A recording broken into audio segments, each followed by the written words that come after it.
नमस्कार दोस्तों, आज इस वीडियो में हम आपको विजया एकादशी की व्रत कथा सुनाएंगे। धर्मराज युधिष्ठिर बोले, हे जनार्दन, फाल्गुन मास की कृष्ण पक्ष की एकादशी का क्या नाम है तथा उसकी विधि क्या है? कृपया करके आप मुझे बताइए। श्री भगवान बोले, हे राजन, फाल्गुन मास के कृष्ण पक्ष की एकादशी का नाम विजया एकादशी है। इसके व्रत के प्रभाव से मनुष्य को विजय प्राप्त होती है। यह सब व्रतों से उत्तम व्रत है।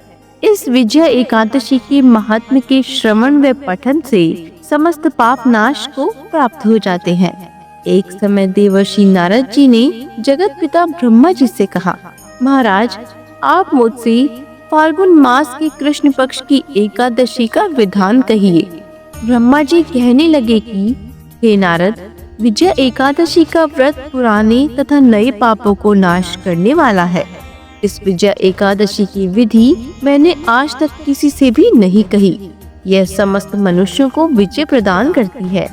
त्रेता युग में मर्यादा पुरुषोत्तम श्री रामचंद्र जी को जब 14 वर्ष का वनवास हो गया, तब वे श्री लक्ष्मण तथा सीता जी सहित पंचवटी में निवास करने लगे।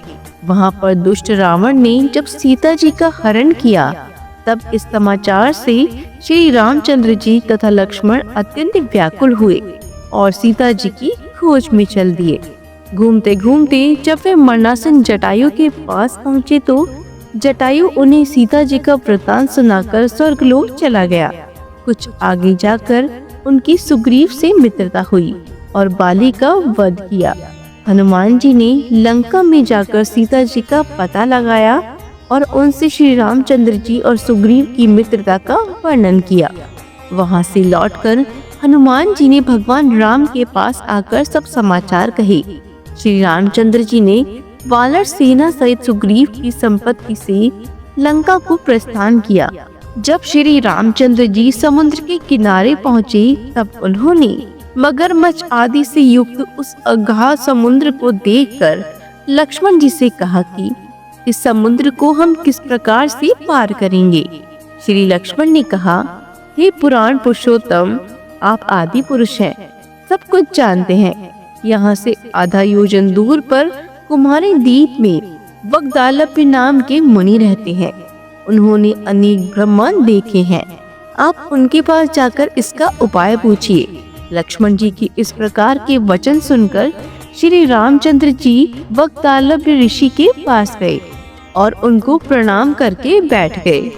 मुनि ने भी उनको मनुष्य रूप धारण किए हुए पुराण पुरुषोत्तम समझकर उनसे पूछा कि हे राम, आपका आना कैसे हुआ? रामचंद्र जी कहने लगे कि हे ऋषि, मैं अपनी सेना सहित यहाँ आया हूँ और राक्षसों को जीतने के लिए लंका जा रहा हूँ। आप कृपा करके समुद्र पार करने का कोई उपाय बताइए। मैं इसी कारण आपके पास आया हूँ। वगदालप्य ऋषि बोले, हे राम, फाल्गुन मास के कृष्ण पक्ष की एकादशी का उत्तम व्रत करने से निश्चय ही आपकी विजय होगी। साथ ही आप समुद्र भी अवश्य पार कर लेंगे। इस व्रत की विधि यह है कि दशमी के दिन स्वर्ण, चांदी, तांबा या मिट्टी का एक घड़ा बनाएं।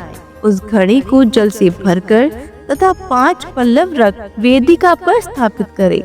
उस घड़े के नीचे सतनजा और ऊपर जौ रखें। उस पर श्री नारायण भगवान के स्वर्ण की मूर्ति स्थापित करें। एकादशी के दिन स्नानादि से निवृत्त होकर धूप, दीप, नैवेद्य, नारियल आदि से भगवान की पूजा करें। तत्पश्चात घड़े के सामने बैठकर दिन व्यतीत करें और रात्रि को भी उसी प्रकार बैठे रहकर जागरण करें। द्वादशी के दिन नित नियम से निवृत्त होकर उस घड़े को ब्राह्मण को दे दें। हे राम, यदि तुम भी इस व्रत को सेनापतियों सहित करोगे तो तुम्हारी विजय अवश्य होगी।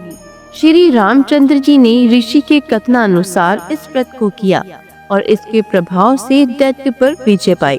अतः हे राजन, जो कोई मनुष्य विधि पूर्वक इस व्रत को करेगा, दोनों लोकों में उसकी अवश्य विजय होगी। श्री ब्रह्मा जी ने नारद से कहा था कि हे पुत्र, जो कोई इस व्रत के महात्म को पढ़ता या सुनता है, उसको वाजपेयी यज्ञ का फल प्राप्त होता है। बोलो विष्णु भगवान की जय हो। आशा करते हैं कि आपको यह वीडियो पसंद आया होगा। इसी तरह की और भी वीडियोस को देखने के लिए हमारे चैनल को लाइक, शेयर एंड सब्सक्राइब जरूर करें। धन्यवाद।